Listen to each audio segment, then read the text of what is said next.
నేను ఒకటే అడుగుతా ఉన్నాను, ఒక గంట 2 గంటలు కాలేదు, అప్పుడే ప్రభుత్వం తన బాధ్యత నుంచి తప్పించుకునేటటువంటి ప్రయత్నం చేస్తుంది అని నేనైతే అభిప్రాయపడతా ఉన్నాను. This is not the appropriate time. మీరు కనీసం ఒక బేసిక్ విచారణే చేయలేదు, కనీసం అధికారులు దానికి సంబంధించినటువంటి బేసిక్ రిపోర్ట్ ఇవ్వలేదు.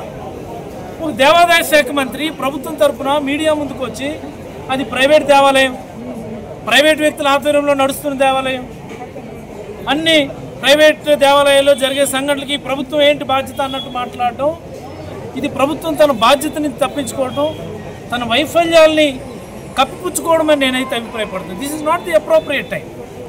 ప్రతిపక్షంలో ఉన్న మేమే రాజకీయాలు మాట్లాడటం లేదు, అధికారంలో ఉన్న మీరేంటి దానిపైన విచారణ చేయటం, ఎస్పీ గారి నోట్ తీసుకోవడం, ఇక్కడ లోకల్ అడ్మినిస్ట్రేటర్స్ నోట్ తీసుకోవడం, ఎక్కడెక్కడ వైఫల్యాలు జరిగాయి అంటే ప్రైవేట్ ఫంక్షన్స్లో లేకపోతే ప్రైవేట్ కార్యక్రమాలు అయినప్పుడు పెద్ద ఎత్తున ప్రజలు చేరడానికి అవకాశం ఉంది అన్నప్పుడు పోలీసులు దానికి రక్షణ కల్పించరు, ప్రివెంటివ్ మెజర్స్ తీసుకోరు.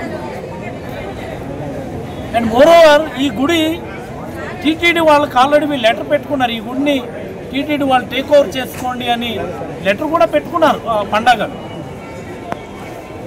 పెద్ద ఎత్తున ప్రజలు చేరుతున్నారని ముందస్తు ఇన్ఫర్మేషన్ ఇచ్చినప్పటికీ కూడా కనీసం ఏర్పాట్లు చేయకుండా, కనీసం ప్రివెంటివ్ మెజర్స్ చూసుకోకుండా, కనీసం ఫోర్స్ పంపించకుండా, కనీసం పోలీసులను అక్కడ మోహరించకుండా 9 మంది చనిపోవడం, తిరిగి ప్రభుత్వ పెద్దలు బాధ్యతను తప్పించుకునేట్టుగా మాట్లాడమన్నటువంటిది చాలా బాధాకరం.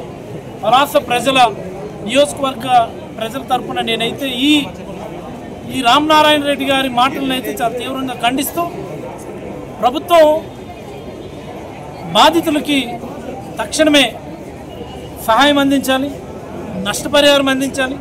మరి అలాగనే అవసరమైనటువంటి గాయపడ్డ వాళ్ళకు కూడా నష్టపరిహారం అందించి ప్రాపర్ విచారణ చేసి బాధ్యులపైన చర్యలు తీసుకోవాలని నేనైతే కోరుతూ, తప్పించుకునేటటువంటి మాటలు మాత్రం దయచేసి ఏ నాయకుడు కూడా, అధికారంలో నాయకుడు దయచేసి ఎవరు కూడా ఆ రకమైనటువంటి వ్యాఖ్యలు చేయాలి. ఇది మా పలాస ప్రజలకి చాలా సెంటిమెంట్. చిన్న తిరుపతిని మేము